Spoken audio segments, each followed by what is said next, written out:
Good morning. काल आपण बायोमॉलिक्युल्समधला enzyme हा पॉईंट पूर्णपणे बघितला.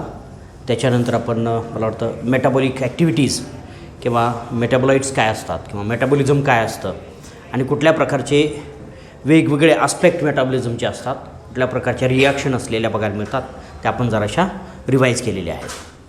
आणि त्याच्यामध्ये असं लक्षात आलं की दीज मेटाबोलाइट्स और these chemicals formed in the metabolic reactions are very much essential for the different kinds of the reaction and its maintenance.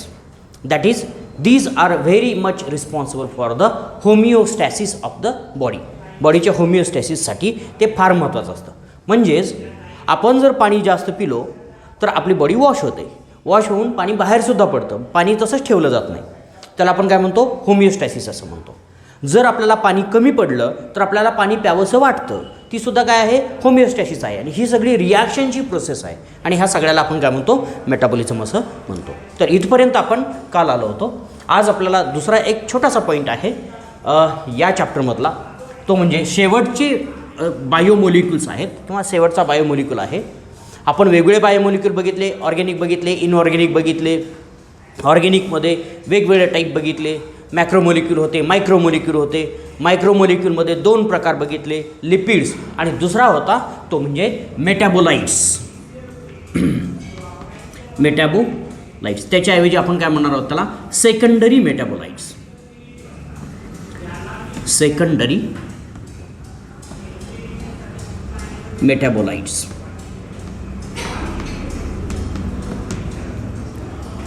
Secondary मेटॅबोलाइट्स. बघा, दीज आर द केमिकल्स. लक्षात ठेवायचं, सेकंडरी हा शब्द आपल्याला नंतर बघायला लागणार आहे. पहिला आपल्याला काय? मेटॅबोलाइट बघायचं. मेटॅबोलाइट काय आहेत? केमिकल्स आहेत. These are the chemicals synthesized in the body.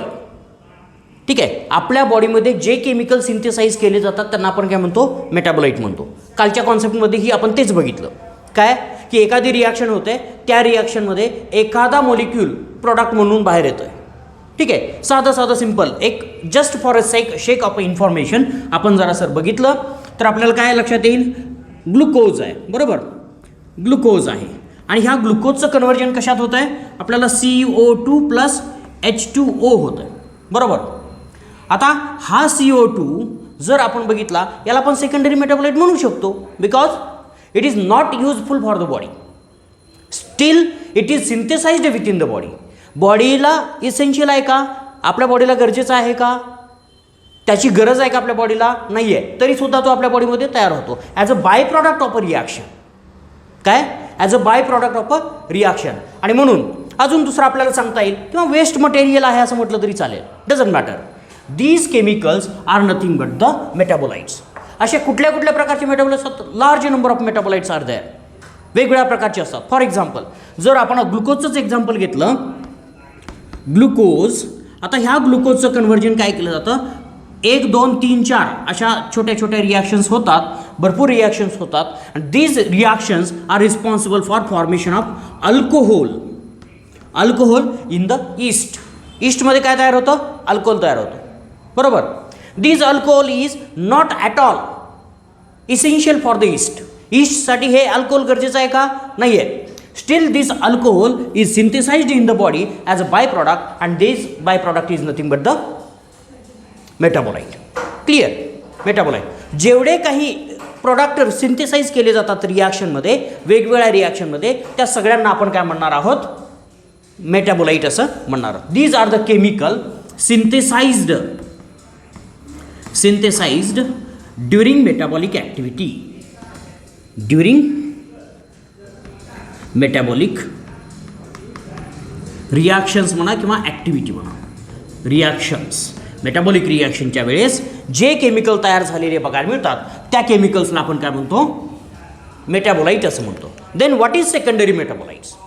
बरोबर, secondary which do not have. Secondary तो सेकंडरी आहे असं आपण म्हणतो. सेकंडरी म्हणजे काय? जो फर्स्ट नाही. फर्स्ट कोण असतो? Which is essential. जो महत्त्वाचा असतो त्याला आपण प्रायोरिटीवरती ठेवतो आणि जो नाही त्याला मागं ठेवतो. तसा मागं राहिलेला which is not essential, it is these chemicals are not essential. बरोबर, काय नॉट इसेन्शियल आहेत, ह्या non essential. These are not essential specially for. आता कुठलंही मेटाबोलाईट आपल्या बॉडीमध्ये जर तयार झालं तर बेसिक 3 फंक्शन त्याच्यासाठी असतात. ठीक आहे, 3 वेगवेगळ्या प्रकारची फंक्शन्स त्याच्यासाठी आपल्याला असलेली बघायला मिळतात. ते काय आपल्याला कुठल्या प्रकारची फंक्शन असतात बेसिक? एक असतं ग्रोथ. काय असतं? ग्रोथ आहे, बरोबर. दुसरं असतं रिप्रोडक्शन असलेलं बघायला मिळतं. आणि तिसरं आपल्याला सांगता येईल त्याच्यामध्ये डेव्हलपमेंट.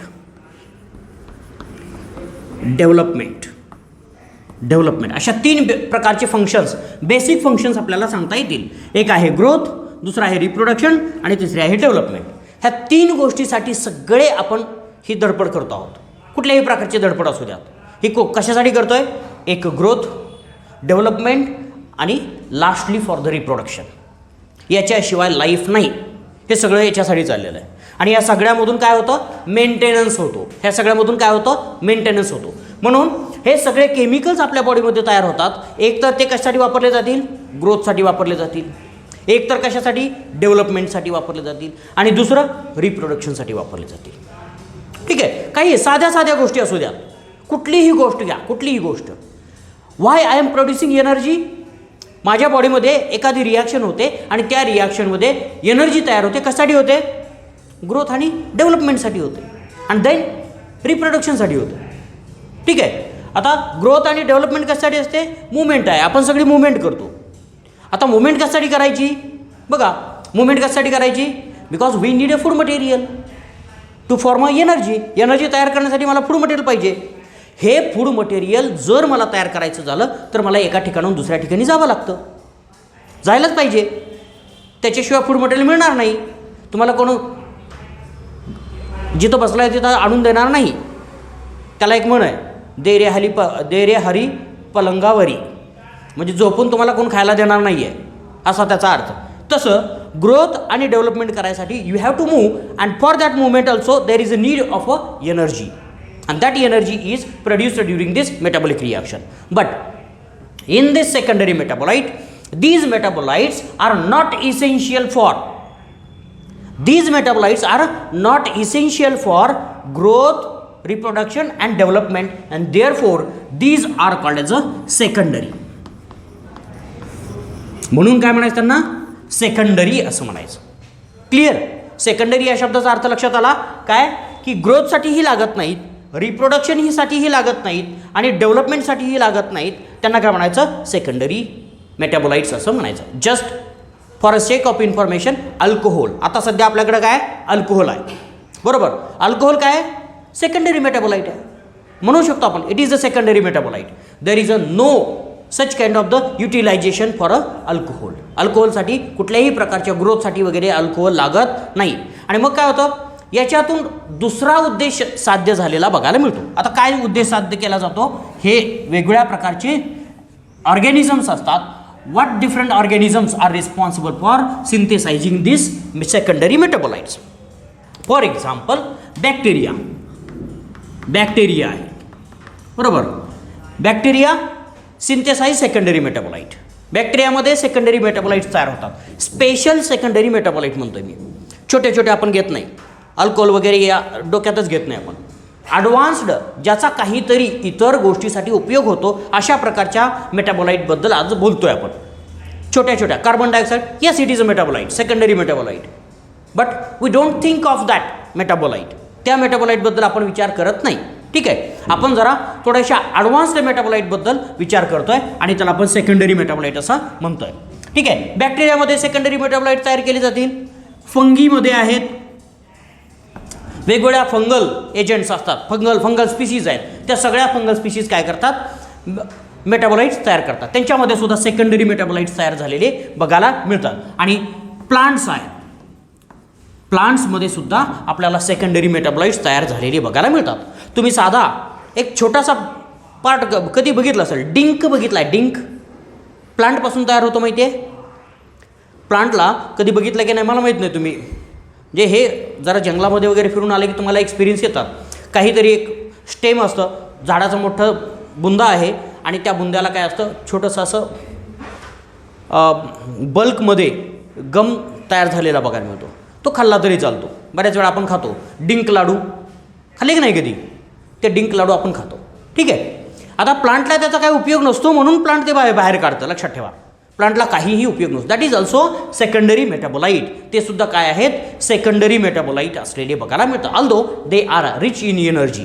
एनर्जी त्याच्यामध्ये जरी जास्त असली तरी प्लांट त्याचा उपयोग स्वतःसाठी करत नाही, म्हणून त्याला काय म्हणायचं? सेकंडरी मेटाबोलाईट असं म्हणायचं. अशा प्रकारचे सेकंडरी मेटाबोलाईट बॅक्टेरियामध्ये तयार होतात, फंगीमध्ये तयार होतात, प्लांटमध्ये तयार होतात, ॲनिमल्समध्ये सुद्धा तयार झालेले बघायला मिळतात. पण त्याच्यामध्ये फार कमी केसेसमध्ये आपल्याला असलेले बघायला मिळतात. काही ॲनिमल्समध्ये टॉक्झिन्स तयार केले जातात. ते सुद्धा काय असतात? सेकंडरी मेटाबोलाईट्स असतात. पण अशा प्रकारचे सेकंडरी मेटाबोलाईट तयार करणारे प्राणी फार कमी आहेत, रेअर असलेले बघायला मिळतात. म्हणून मेजर जर असलेले बघायला मिळतील ऑर्गॅनिझम तर बॅक्टेरिया, फंगी आणि प्लांट आहेत असं आपल्याला लक्षात येतं. बघूयात आपण हे सेकंडरी मेटाबोलाईट आपल्याला वेगवेगळ्या पद्धतीने डिवाइड करता येऊ शकतात. We can divide this on the basis of a different kinds of the criteria. वेगवेगळ्या प्रकारच्या क्रायटेरिया वापरून आपण त्यांना क्लासिफिकेशन करू शकतो. कसले वेगवेगळ्या पद्धतीनं क्लासिफिकेशन करता येईल? कसं करता येईल? For example, based on the structure. त्याचं स्ट्रक्चर कसं आहे त्याच्यावरून क्लासिफाय केले जातात.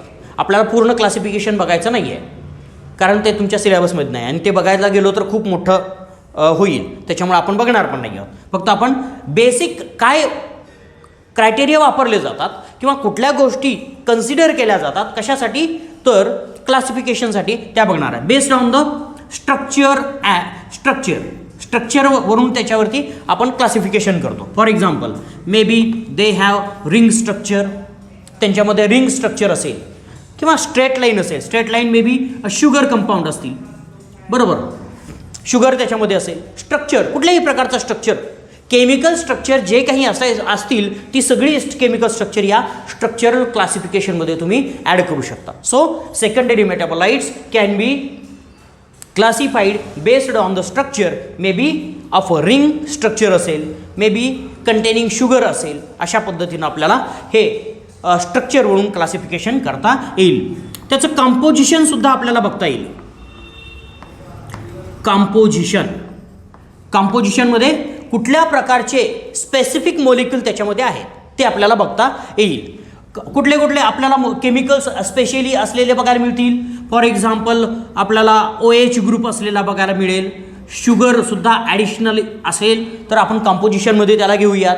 ठीक आहे. OH ग्रुप असेल किंवा फिनॉल्स असतील. ठीक आहे. अशा पद्धतीनं आपल्याला याचंही करता येईल. किंवा नायट्रोजन कंपाऊंड्स असतील. ह्या सगळ्या कंपाऊंड्सचा विचार आपण या क्लासिफिकेशनमध्ये, कंपोजिशनच्या क्लासिफिकेशनमध्ये करतो आणि त्याच्यावरती आधारित ह्या सेकंडरी मेटाबोलाइटचं क्लासिफिकेशन आपण करतो आहोत.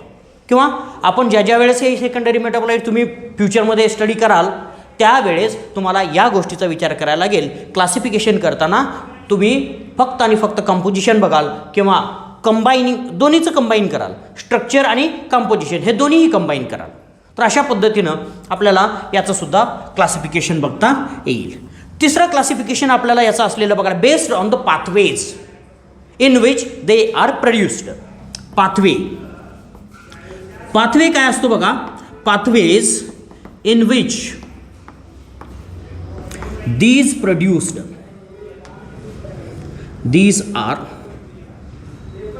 are produced. ज्या पाथवेमध्ये ते तयार होतात तो पाथवेसुद्धा आपण त्याला क्लासिफिकेशनसाठी वापरलेला बघायला मिळतो. कुठल्या पाथवेत? वेगवेगळ्या प्रकारचे पाथवे असतात.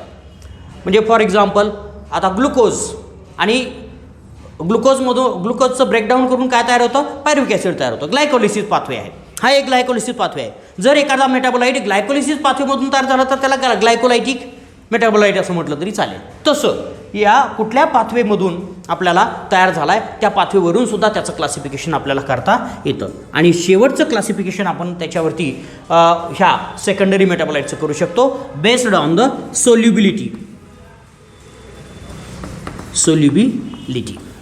सोल्युबिलिटीमध्ये काय करू शकतो? Whether they are soluble in the organic solvent, they are soluble in the polar solvent or many different solvents we can take in consideration. वेगवेगळ्या प्रकारचे सॉल्वंट्स आपण याच्यामध्ये कन्सिडर करू शकतो. अल्कोहोलमध्ये डिसॉल्व होतं का, बेन्झिनमध्ये डिसॉल्व होतं का, वॉटरमध्ये डिसॉल्व होतं का, तर त्याच्या सोल्युबिलिटीनुसार सुद्धा त्यांचे क्लासिफिकेशन आपल्याला करता येऊ शकतात. म्हणून आपण ह्या सेकंडरी मेटाबोलाइट्सचं क्लासिफिकेशन ह्या 4 वेगवेगळ्या प्रकारच्या क्रायटेरियावरती करणार आहोत. एक स्ट्रक्चरल क्लासिफिकेशन, दुसरं classification based on composition, classification based on the pathways in which they are produced and based on the solubility. ठीक आहे. आता बाकीचं आपल्याला काही जास्त सगळ्यात डिटेल जायची आवश्यकता नाही आहे किंवा आपण बघणारही नाही आहोत, कारण तो आपल्या सिलेबसच्या बाहेरचा भाग आहे. फक्त आपण एवढाच पार्ट आपल्या सिलेबसमध्ये इन्क्लूड केल्यामुळं आपण एवढंच घेतो आहे. याच्यामध्ये काही स्ट्रक्चरल कंपोजिशन किंवा जनरल इझी क्लासिफिकेशन जर बघितलं तर 2-3 प्रकारे आपल्याला हे क्लासिफिकेशन असलेलं बघायला मिळतं. तर त्याच्यातले काही ग्रुप जे आहेत, कॉमन ग्रुप, ते आपण बघणार आहोत. तर त्या कॉमन ग्रुपमध्ये आपल्याला लक्षात येईल की पहिला सगळ्यात महत्त्वाचा ग्रुप आपल्याला सांगता येईल टर्पिन्स. काय टर्पिन्स आहेत. Terpenes are the chemicals which are produced from the mevalonic acid किंवा mevalonic acid. Mevalonic acid. It is a 6 carbon compound. किती? 6 कार्बन कंपाऊंड. वेगळ्या प्रकारचा ॲसिड आहे. 6 OH ग्रुप, COOH ग्रुप आपल्याला याच्यामध्ये असलेले बघायला मिळतात, म्हणून त्याला वेगळं नाव दिलेलं आहे. आता बघा, तुम्हाला ॲसिटिल कोए माहिती आहे. ॲसिटिल कोए 2 एकत्र आले की आपल्याला मेलॅनिक ॲसिड तयार झालेलं. ठीक आहे. आणि त्याचं कॉम्बिनेशन दोघांचं झालं की मेवॅलोनिक ॲसिड तयार होतं आणि त्याच्यानंतर हे टर्पिन्स तयार झालेले बघायला मिळतात. ठीक आहे. म्हणजे it is a type of a lipid, एक प्रकारच्या लिपिडचा प्रकार असलेला बघायला मिळतो. पण हा जो पाथवे आहे हा स्पेसिफिकली काय तयार करतो, या पाथवेमधून एंड प्रॉडक्ट काय असतो किंवा बाय प्रॉडक्ट काय असतो, तर टर्पिन असतो. म्हणून या प्रकाराला आपण मेवॅलोनिक ॲसिड बाय प्रॉडक्ट्स असं म्हटलं तरी चालेल. आणि या पाथवेवरून आपण त्यांना काय केलं, क्लासिफाय केलं. ठीक आहे. त्याच्यानंतर आपल्याला सांगता येतील फिनॉल्स आहे. फिनॉल्स आहे. फिनॉल्समध्ये काय असतं, 2 गोष्टी असतात. एक असते रिंग स्ट्रक्चर, रिंग असते, बेंझिन रिंग असेल, बरोबर. फिनॉलमध्ये काय असते, बेंझिन रिंग. त्याच्यानंतर काय असतं की फिनॉलची कॅरेक्टरिस्टिक अजून काय सांगता येईल, कुठला ग्रुप असतो, OH ग्रुप असतो, ऑक्सिजन अँड हायड्रोजन. ठीक आहे. This ring is formed of a carbon. Ring जी असते 6 मेंबर्ड रिंग असते, ती कशानं तयार झालेली असते, कार्बननं तयार झालेली असते, बरोबर. आणि त्याला कुठंतरी एखादा OH ग्रुप अटॅच असेल, कमीत कमी एक तरी असेल. बायफिनॉल्स असतील तर 2 OH ग्रुप असतील, ट्रायफिनॉल्स असतील तर 3 असेल, लाईकवाईज. ठीक आहे. कमीत कमी एक ग्रुप तरी असेल, तो काय असेल, ऑक्सिजन आणि हायड्रोजननं बनलेला असेल. अशा प्रकारचे फिनॉल्स आपल्याला इथं तयार झालेले बघायला मिळतील. हे फिनॉलसुद्धा काय आहेत, सेकंडरी मेटाबोलाइट्स आहे. ठीक आहे. तिसरा आपल्याला प्रकार सांगता येईल नायट्रोजन कंपाऊंड्स. नायट्रोजन कंपाऊंड्स वेगळ्या प्रकारचे, nitrogen containing, N containing compounds, वेगळ्या प्रकारचे नायट्रोजन कंटेनिंग कंपाऊंडसुद्धा आपल्याला याच्यामध्ये इन्व्हॉल्व असलेले बघायला मिळतात. नायट्रोजन असेल, सल्फर असेल, नायट्रोजन सल्फर दोन्ही एकत्र असतील, अशा प्रकारचे केमिकल कंपोजिशनवरती. आता बघा, पहिलं काय, एक एक एक एक एक्झाम्पल होतं. For example terpenes. टर्पिन्स कशावरती आधारित क्लासिफाय केले, पाथवे, मेवॅलोनिक ॲसिड पाथवे. याच्यासाठी कुठला पाथवे वापरला जातो तयार करायला, मेवॅलोनिक ॲसिड पाथवे. त्या पाथवेवरून आपण टर्पिन्स क्लासिफाय केले. दुसरं काय, स्ट्रक्चर. स्ट्रक्चर कसलं स्ट्रक्चर आहे, रिंग स्ट्रक्चर आहे. रिंग स्ट्रक्चर असेल तर फिनॉल्स असं म्हणायचं. ठीक आहे. तिसरं आपल्याला सांगता येईल कंपोजिशन. कंपोजिशन काय, नायट्रोजन कंटेनिंग आहे. ठीक आहे. नायट्रोजन, कुठलाही नायट्रोजन कंपाऊंड असेल, तो कंपाऊंड याच्यामध्ये प्रेझेंट असेल, त्याला आपण नायट्रोजन कंपाऊंड्स असं म्हणतो. अशा वेगवेगळ्या प्रकारचे बेसिक इझी क्रायटेरिया आपण इथं कन्सिडर केले तरी चालतील. तर अशा वेगवेगळ्या पद्धतीनं नायट्रोजन कंपाऊंडमध्ये सुद्धा इतर कंपाऊंड असू शकतात, सल्फर कंटेनिंग असू शकतात, ठीक आहे, नायट्रोजन कंटेनिंग असू शकतात, बोथ कंबाईंड असू शकतात, फिनॉल्समध्ये सुद्धा नायट्रोजन असतील, म्हणजे कॉम्प्लेक्स स्ट्रक्चरसुद्धा याच्यामध्ये आपल्याला प्रेझेंट असलेली बघायला मिळतील. तर अशा प्रकारचे सेकंडरी मेटाबोलाईट वेगवेगळ्या ऑर्गॅनिझमच्या बॉडीमध्ये तयार होतात, which are not essential for the growth, development and the reproduction, and those are the secondary metabolites. Clear? So these are the basics of a secondary metabolites. Then question comes, what is the importance of this secondary metabolite for environment, for us, or you can say that why we are studying this secondary metabolite if they are of no use. याचा काहीच उपयोग नाही तर आपण काय याच्यासाठी विचार करायला लागलो एवढा, बरोबर? सिलेबसमध्ये सुद्धा टाकायची काय गरज होती का? हां, काय उपयोगच नाही ना, आहे का नाही माहीत नाही. बघूयात आपण काय उपयोग येतं. ठीक आहे, secondary metabolites although they R not essential for the plants और बॅक्टेरिया और fungi for growth, development and the reproduction, they are involved in the other kind of a basic function. ह्या सेकंडरी मेटाबोलाइटचं फंक्शन एक आपल्याला असलेलं बघायला मिळतं, ज्या ऑर्गॅनिझमनं हा मेटाबोलाइट तयार केलेला आहे त्यांच्यासाठी काय, हे पहिला बघूयात आणि त्याच्यानंतर इतर गोष्टी बघूयात. What is used for these organism? It is only the protection. काय असतं? Only one use is the protection. It gives protection to that plant or to that fungi or to that bacteria from enemies. Enemy पासून protection देण्याचं काम ह्या secondary मेटाबोलाइटमधून केलं जातं. तुम्हाला माहिती आहे, आपण कुठलीही पालेभाजी जर खात असू ती कडू जर लागली, बिटर गार्ड, कारलं खाल्लंय कधी? आवडतं? नाही आवडत. का आवडत नाही? कडूच असतं. कडू कोणाला आवडतं तेव्हा? कडू म्हणजे काय असतं माहिती आहे? These are the secondary metabolites which are stored in the fruit. कारण त्या बिटर गार्डला माहिती आहे प्राणी फार स्वार्थी आहेत, आपले सगळी फळं खाऊन टाकतील, मग आपल्या बिया उगवणार कशा? आपली प्रजातीच नष्ट व्हायची. मग त्यानं काय केलं, थोडे थोडे सेकंडरी मेटाबोलाइट टाकायला सुरुवात केली आणि मग कडू बनवलं. मग काय, वाकडं तिकडं तोंड करत खातो किंवा खात नाही. मग आपल्याला नावडतं झालं म्हणून त्यांची फळं शिल्लक राहायला लागली म्हणजे मॅच्युअर व्हायला लागली म्हणजे बिया तयार झाल्या, बिया कुठंतरी जातात, पडतात आणि त्यांची झाडं नवीन तयार होतात, रिप्रोडक्शन होतं, बरोबर ना? आता आंब्यामध्ये सुद्धा सेकंडरी मेटाबोलाइट्स असतील वेगळ्या प्रकारचे, टर्पिन्स असतात, बरोबर. पण त्याच्यामध्ये त्यांनी विचार वेगळा केला. आपण जर ह्या माणसांना किंवा प्राण्यांना चांगलं खायला दिलं, पण त्याची कोईमधला जो बी असतो आंब्याच्या, तो खाल्ला का कधी? त्याची चव बघितली? बघा कधीतरी भाजून खाल्ला तर चांगला लागतो, पण तोही तुम्ही आवडीनं खाणार नाही. चिंचेचा चिंचोका खाल्ला का? चिंचेचा बी भाजून फोडून कधी नाही खाल्ला. आम्ही लहान असताना फार खायचो, पण आवडीनं कधी नाही, असं तू एन्जॉय म्हणून. तर तो जर खाल्ला तर आपल्याला तुरट लागतो, टेस्ट वेगळी येते, म्हणून आपण जास्त खात नाही. कारण त्याचं की त्याच्यामध्ये काय असतात, secondary metabolites. It gives protection from the predators.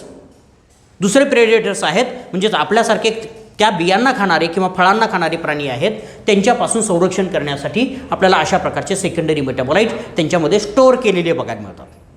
ठीक आहे, काही आहेत ते आपण वापरायला लागलो, काही वापरत नाही, खात नाही, काही आपण खातो, ते आपण बघणार आहेत.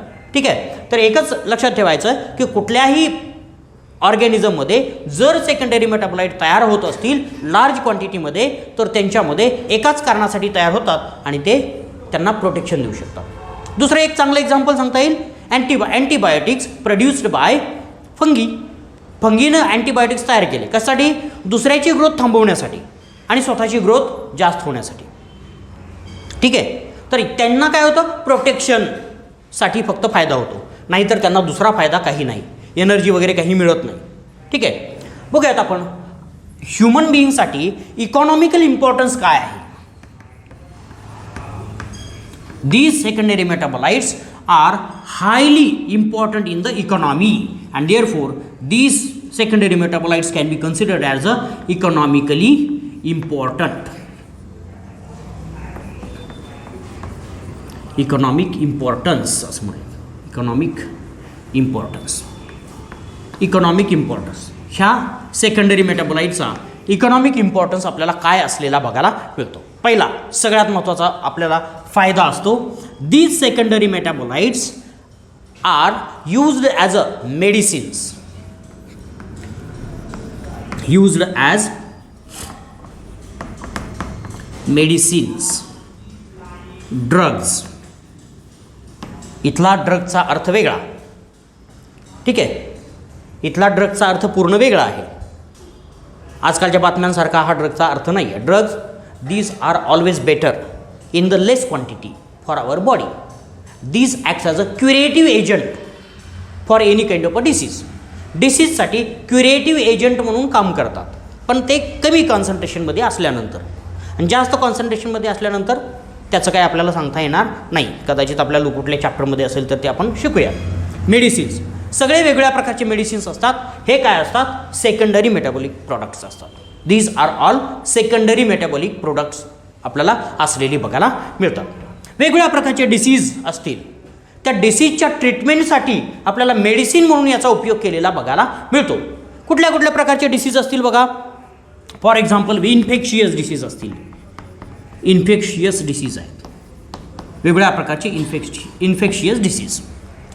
कुठल्याही प्रकारचे बॅक्टेरियल असतील, व्हायरल असतील, त्या इन्फेक्शियस डिसीजसाठी सेकंडरी मेटाबोलाइट मेडिसिन किंवा ड्रग्ज म्हणून वापरलेली बघायला मिळतात. देर आर कॅन्सर ट्रीटमेंटसाठी सुद्धा ड्रग्ज वापरलेले बघायला मिळतात. किंवा कुठलेही वेगवेगळं एक्सेट्रा म्हणून टाका सगळं, ठीक आहे. वेगवेगळ्या प्रकारचे कुठेही जा, जेवढे काही मेडिसिन्स आहेत, all medicines are derived from the secondary metabolic products. लक्षात ठेवायचं. जर तुम्ही एखाद्या मेडिकलच्या दुकानामध्ये गेला, फार्मसीमध्ये गेला, तर त्या फार्मसीमध्ये जेवढी औषधं आहेत 99% सगळे कशापासून तयार झालेले आहेत? सेकंडरी मेटाबोलाइटपासून तयार झाले आहेत. हे डोक्यातच ठेवायचं, ठीक आहे. So these are used as a medicines or drugs for the treatment of infectious diseases or cancerous diseases or many others. Large many diseases are there. Those can be treated with the help of these medicines. साधं आपल्याला aspirin खातो आपण, ठीक आहे. आता काही आपल्याला लक्षात आलं, पॅरासिटेमॉल, डोकंदुखी आहे, डोकं दुखायला लागलं आहे, त्याच्या डोकंदुखीवरची ट्रीटमेंट म्हणून आपण पॅरासिटेमॉल घेतो. Paracetamol, what is that? It is a secondary metabolite. Paracetamol secondary metabolite आहे. मॉडिफाईड सेकंडरी मेटाबोलाइट आपल्याला असलेल्याला बघायला मिळेल. मग ह्या फार्मास्युटिकल कंपन्या काय करतात? त्या मेटाबोलाइटला घेतात आणि त्याचं मॉडिफिकेशन करतात आणि त्या तुम्हाला देतात, ठीक आहे. तर हे सगळे काय आहेत? तर आपल्याला मेडिसिन्स असलेले बघायला मिळतात आणि हे सगळे मेडिसिन आपल्याला सेकंडरी मेटाबोलाइट असलेले बघायला मिळतात. So these are the secondary metabolites. Another important, Morphine is used as a painkiller.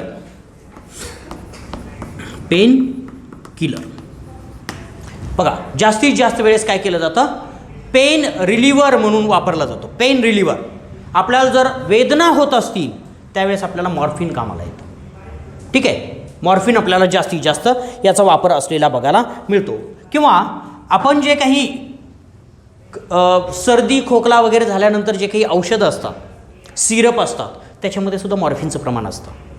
वेगवेगळ्या पद्धतीनं मॉर्फिनचं प्रमाण आपल्याला असलेलं बघायला मिळतं. म्हणून त्याला कफ सप्रेसंट असं म्हणतो. सप्रेसंट, कफ सप्रेसंट दे सप्रेस द कफ. खोकला जो आहे तो कमी करतो, म्हणून त्याला कफ सप्रेसंट असं म्हणायचं, ठीक आहे. आता हे आपल्याला वेगवेगळ्या प्रकारचं प्लांट आहे. एक आहे पापावर सोमनिफेरम, अपूचं झाड म्हणतो आपण त्याला. खसखशीचं झाड ऐकलं आहे? खसखस खाल्ली आहे, पिकली आहे खसखस का नाही? कधी पिकली खसखस माहीत नाही? हां, ती खसखस कशापासून तयार होते? एका झाडापासून तयार होते. झाडाच्या बिया असतात. खसखस या काय आहेत? बिया आहेत. ज्या झाडाच्या खसखस बिया असतात ते झाड म्हणजे काय? मॉर्फिन तयार करणारं झाड आहे. पापावर किंवा त्यालाच आपण काय म्हणतो, अफूचं झाड. अफू माहिती आहे, ऐकून आहे की अफू म्हणजेच काय, मॉर्फिन असतं. त्याच्यामध्ये केमिकल कंपाऊंड सेकंडरी मेटाबॉलाइट कुठला असतो, ठीक आहे. तर ती अफू आपल्याला पेन रिलीवर किंवा कफ सप्रेसंट असलेली बघायला मिळते. याचा सुद्धा उपयोग जास्त प्रमाणामध्ये झालेला बघायला मिळतो. ह्याच्या अगोदरच्या काळामध्ये जे आता मेडिकल फील्ड जरा ॲडव्हान्स्ड झालं, पण अगोदरच्या काळामध्ये मेडिकल फील्ड खूप ॲडव्हान्स्ड होतं आणि ते घराघरात पोचलेलं होतं. हे मॉर्फिन वगैरे औषधं वगैरे विकत कोण आणायचं नाही. ह्या अफूच्या गोळ्या मिळायच्या, विकायला यायचे. रॉ मटेरियल अफूचं मिळायचं. म्हणजे मला माहीत आहे की छोटे एवढे गोळे घरात असायचे, आजीकडं असायचे आणि ते ही बुजुर्ग व्यक्ती जी आहे घरातली त्यांच्याकडेच असायची. आणि मग कोणाला काही जखम वगैरे झाली तर एवढी छोटीशी गोळी त्या खसखशीच्या आकाराचीच फक्त तोंडात टाकायची, ते कळायचं पण नाही आणि वेदना सगळ्या पळून जायच्या. अशा पद्धतीच्या प्रथा अगोदर होत्या. आणि ह्या प्रथा कशामुळे पडल्या की सेकंडरी मेटाबॉलाइटचा वापर कसा करायचा त्याच्यावरून आपल्याला पडलेल्या बघायला मिळतात. ठीक आहे. अजून काही सेकंडरी मेटाबॉलाइट्स आपल्याला बघायला मिळतात. सेकंडरी एसएम्स म्हणतो आपण त्याला. सेकंडरी मेटाबॉलाइटला शॉर्टमध्ये आपण काय म्हटलं तरी चालेल, एसएम, सेकंडरी मेटाबॉलाइट्स. सेकंडरी मेटाबॉलाइट्स कुठल्या कुठल्या प्रकारचे असतात, भरपूर वेगळ्या प्रकारचे सेकंडरी मेटाबॉलाइट्स आपल्याला असलेल्या बघायला मिळतील. अल्कलॉइड्स आहेत,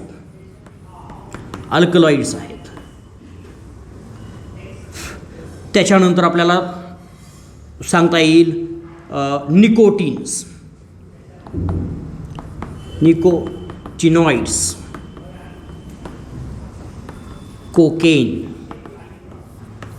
कोकेन, अल्कलॉइड्स, निकोटिनॉइड्स, ठीक आहे. कॅनॅबिनॉइड्स सगळे आले, भरपूर आहे. कॅनॅबिनॉइड्स हे सगळे सेकंडरी मेटाबॉलाइट्स आहेत. आणि these are used as a drugs.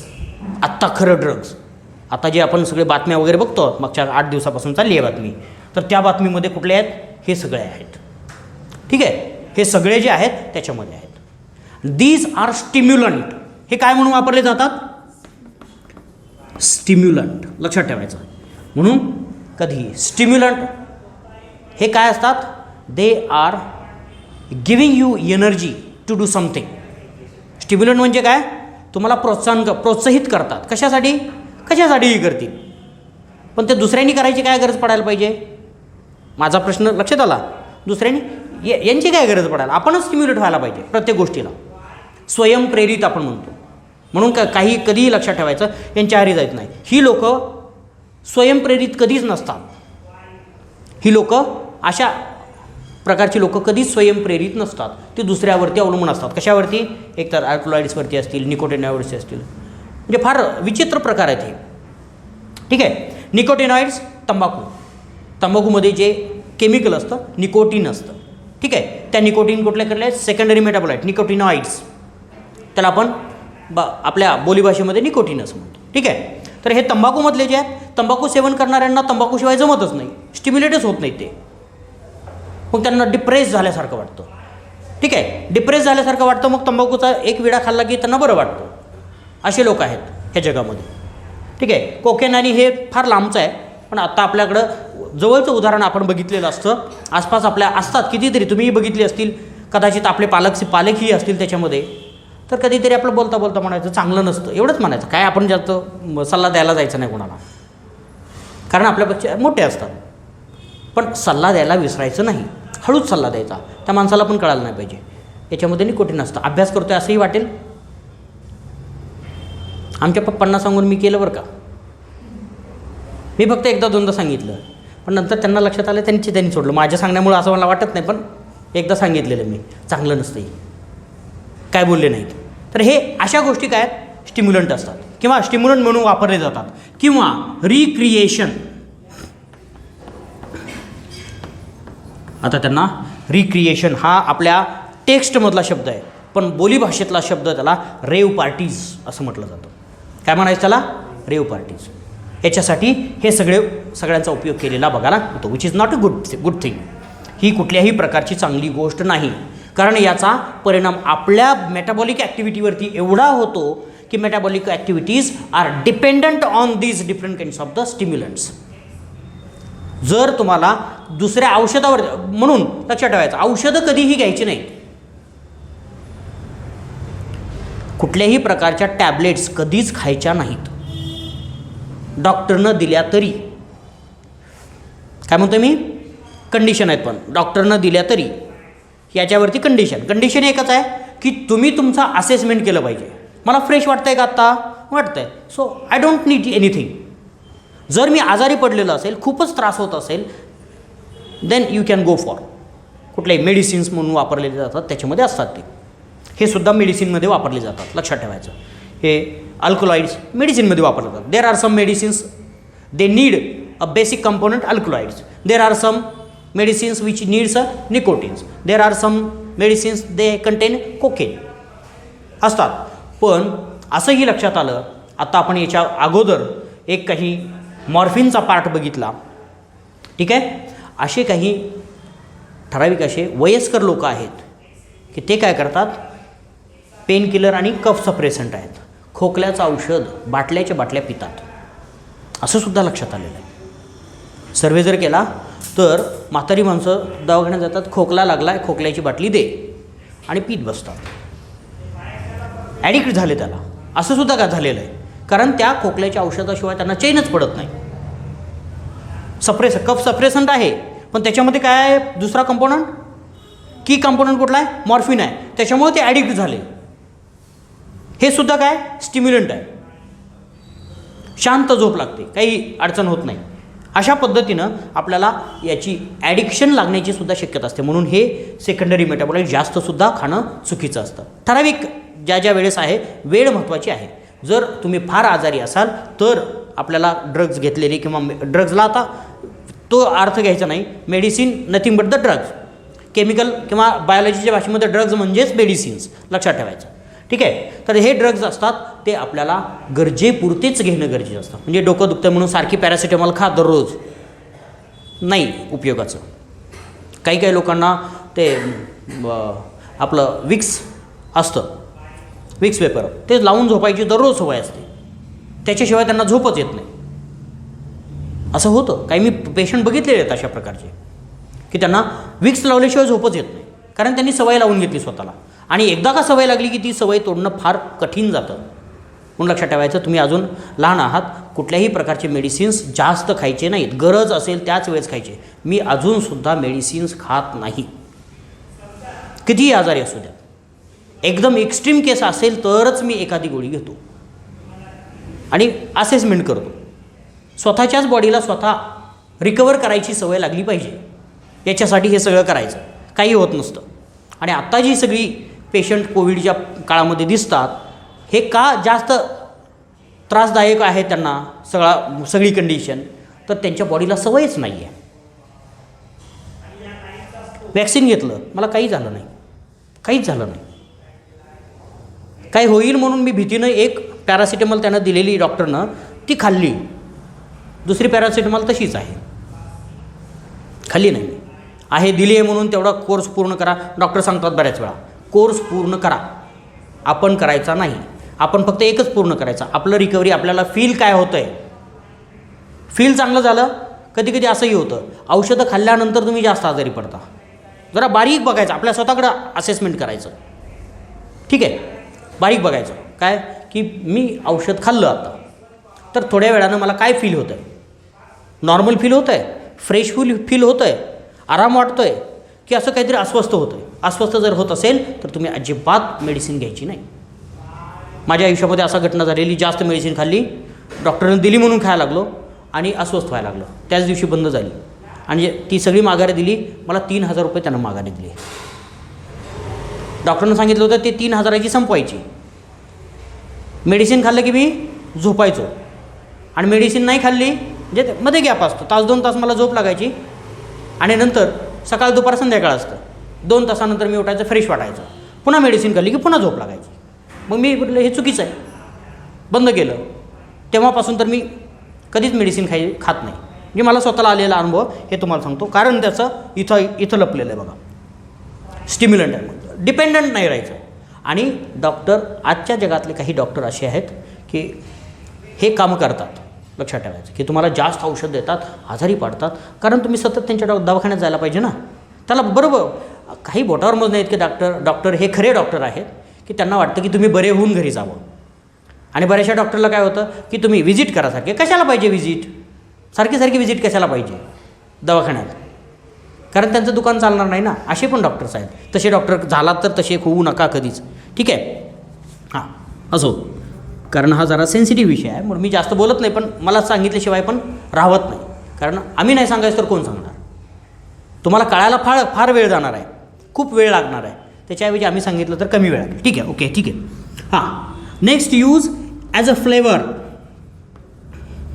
As a flavour tomato flavour खाल्ला आहे, चॉकलेट फ्लेवर आहे, कुठले फ्लेवर कुठले आहेत? Different kinds of the flavours you have enjoyed of the food material. ठीक आहे. आता चिप्सचे फ्लेवर्स वेगवेगळे असतात. ऑनियन फ्लेवर आहे, टोमॅटो फ्लेवर आहे, चिली फ्लेवर आहे, अजून भरपूर असतील. ठीक आहे.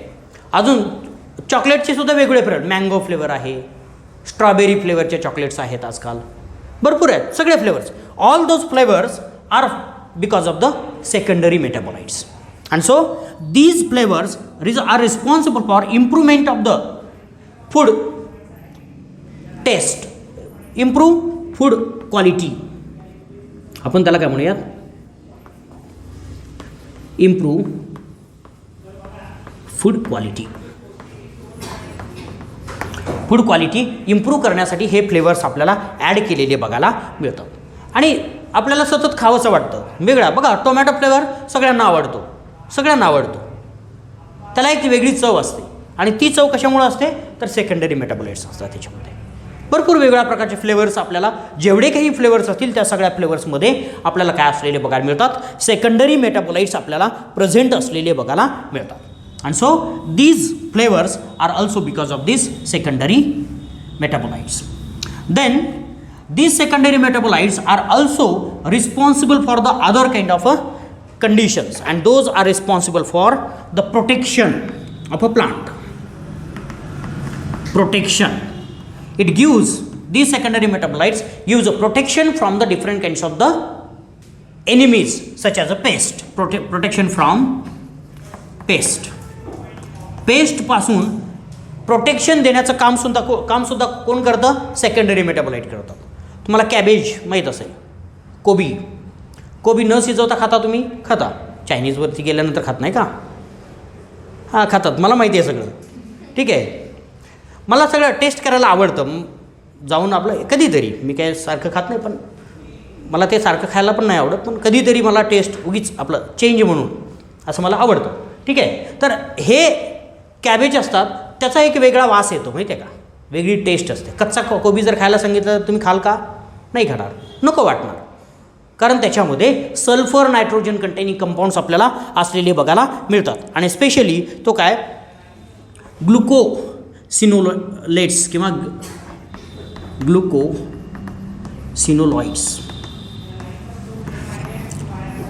ग्लुकोसिनोलॉइड्स अशा प्रकारचे कंपाऊंड असतात. नायट्रोजन सल्फर कंटेनिंग कंपाऊंड असतात. Therefore they gives a specific type of flavour और taste, and because of that pest cannot attack. Pest insect which eats the cabbage. कॅबेजला खाणारे जे इन्सेक्ट आहेत त्यांना काय म्हणायचं? पेस्ट असं म्हणायचं. म्हणून त्या पेस्ट याला खाऊ शकत नाहीत, कारण त्याच्यामध्ये एक सेकंडरी मेटाबोलाइट आहे ग्लुकोसिनोलॉइड्स. अशा प्रकारचा मेटाबोलाइट असल्यामुळं ते खाऊ शकत नाहीत. And at last these secondary metabolites are nothing but the antibiotics. Antibiotics. There are large number of antibiotics which are produced by this especially fungal agents जे आहेत, फंगल स्पीशीज जे आहेत, त्या फंगल स्पीशीजनं काय केलं जातं? वेगवेगळ्या प्रकारचे अँटीबायोटिक तयार केलेले बघायला मिळतात.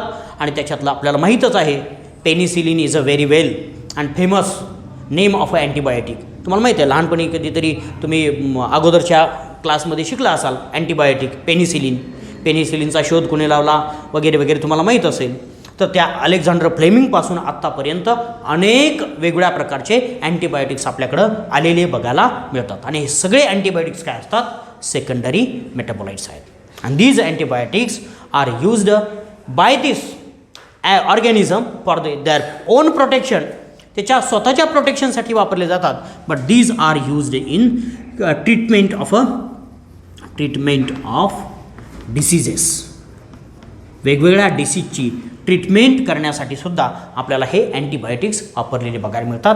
हे अँटीबायोटिक्स म्हणजेच काय आहेत, सेकंडरी मेटाबोलाइट्स असलेले बघायला मिळतात. So these are the different aspects, economical importances of the secondary metabolites. म्हणजेच आपल्याला सांगता येईल सेकंडरी मेटाबोलाइट्स कुठं कुठं वापरले जातात, as a medicine or as a drugs. त्याच्यानंतर आपल्याला सांगता येईल मॉर्फिन, पेन रिलिव्हर्स म्हणून वापरले जातात, रिक्रिएशनल ॲक्टिव्हिटीसाठी वापरले जातात. त्याच्यानंतर आपल्याला सांगता येईल प्लांटचं स्वतःचं प्रोटेक्शन करण्यासाठी, फूडसाठी फ्लेवर म्हणून वापरले जाऊ शकतात किंवा प्रोटेक्शन स्पेशली ग्लुकोसिनाइड्समध्ये वापरले जातात किंवा अँटीबायोटिक म्हणून वापरले जातात. म्हणून ह्या सेकंडरी मेटाबोलाइट्सला फार महत्त्व असलेलं बघायला मिळतं. किंवा फ्लेवर्स कुठल्याही प्रकारचे, फक्त फूड फ्लेवर्स नाही आहेत, लक्षात ठेवा. चंदन, बरोबर, किंवा कॉफी वेगवेगळ्या प्रकारच्या कॉफी असतात, तर त्या कॉफीचे वेगवेगळे फ्लेवर्स असतात, ते सुद्धा कशावरती अवलंबून असतात, सेकंडरी मेटाबोलाइट्सवरती अवलंबून असतात. टीमधलं टॅनिन असतं, tannin itself is a secondary metabolite. टॅनिनसुद्धा काय आहे, सेकंडरी मेटाबोलाइट आहे. कॉफीमधलं कॅफिन सेकंडरी मेटाबोलाइट आहे, लक्षात ठेवायचं. तर हे सगळे आपल्याला वेगळे फ्लेवर्स देण्यासाठी सुद्धा आपल्याला सेकंडरी मेटाबोलाइट्स हे फार महत्त्वाचे आहेत. जर आपण सेकंडरी मेटाबोलाइट मिनिमाइज केले आपल्या लाईफमधून तर 50% फूड मटेरियल मिनिमाइज होतील असं आपल्याला लक्षात येतं. 50% फूड मटेरियल मिनिमाइज होतील आणि मेडिसिन तर सगळेच. फक्त आपल्याला काही ठराविक अँटीबायोटिक्स जर सोडले तर बाकीचं सगळंच मिनिमाइज झालेलं बघायला मिळेल. पण सगळे हे काय secondary metabolites. So secondary metabolites are very important biomolecules in the life of the human being or in the life of a organism. So this is all about the biomolecules. So these biomolecules are very essential to form our body. आता final जर आपण कन्क्लुजनला आलो तर आपल्या ह्या biomolecules एकदा मी शेवटी पूर्ण रिपीट करतो. बायोमॉलिक्युल्समध्ये आपण काय बघितलं, हे मोलिक्युल्स आपल्या बॉडीमध्ये प्रेझेंट असतात किंवा बायोलॉजिकल सिस्टममध्ये असतात किंवा ऑर्गॅनिझममध्ये प्रेझेंट असतात, त्याला आपण बायोमॉलिक्युल्स म्हणतो. ते बायोमॉलिक्युल्स 2 गटामध्ये आपण डिवाईड केलेले बघायला मिळतात. एक आहे ऑर्गॅनिक आणि दुसरा आहे इनऑर्गॅनिक. ऑर्गॅनिकमध्ये आपण 2 ग्रुप केले, मॅक्रोमॉलिक्युल्स अँड मायक्रोमॉलिक्युल्स. मॅक्रोमॉलिक्युलमध्ये 3 घेतले. मॅक्रोमॉलिक्युलमधले 3 कुठले, प्रोटीन्स आहेत, कार्बोहायड्रेट आहेत आणि त्याच्यानंतर न्यूक्लिक ॲसिड आहेत. हे मॅक्रोमॉलिक्युल आहेत. त्याच्यानंतर मायक्रोमॉलिक्युलमध्ये 2 प्रकार केले होते. एक आहे लिपिड्स आणि दुसरा आहे सेकंडरी मेटाबोलाइट. लिपिड्समध्ये आपण बघितले वेगवेगळे लिपिड्स. सेकंडरी मेटाबोलाइटमध्ये आज आपण जरासं बघितलेलं आहे. प्रोटीनमधलाच थोडासा पार्ट म्हणजे एन्झाईम जो आपण बघितला तोच प्रोटीनमधलाच पार्ट आपल्याला असलेला बघायला मिळतो. त्या स्पेशल असं त्याचंही नाही, पण फंक्शनल आस्पेक्ट म्हणून आपण एन्झाईम्सवरती जास्त लक्ष घातलेलं आहे. त्याच्यानंतर इनऑर्गॅनिकमध्ये आपल्याला असलेले बघायला, प्राईम एलिमेंट असलेले बघायला मिळतात, ट्रेस एलिमेंट असलेले बघायला मिळतात, मॅक्रो एलिमेंट असलेले बघायला मिळतात. तर ते सगळे एलिमेंट आपण बघितलेले आहेत. आणि सगळ्या गोष्टीनंतर लक्षात आलं, all these biomolecules are very essential for the survival of a life, maintenance of a life and then proliferation of a life. पहिल्यांदा सर्वायवलला लागतं, त्याच्यानंतर मेंटेनन्सला लागतं आणि त्याच्यानंतर प्रॉलिफरेशन म्हणजेच रिप्रोडक्शनला सुद्धा लागतं. म्हणजेच ग्रोथ, डेव्हलपमेंट अँड रिप्रोडक्शन या सगळ्यांसाठी आपल्याला बायोमॉलिक्युल्स गरजेचे असलेले बघायला मिळतात. So this is all about the biomolecules.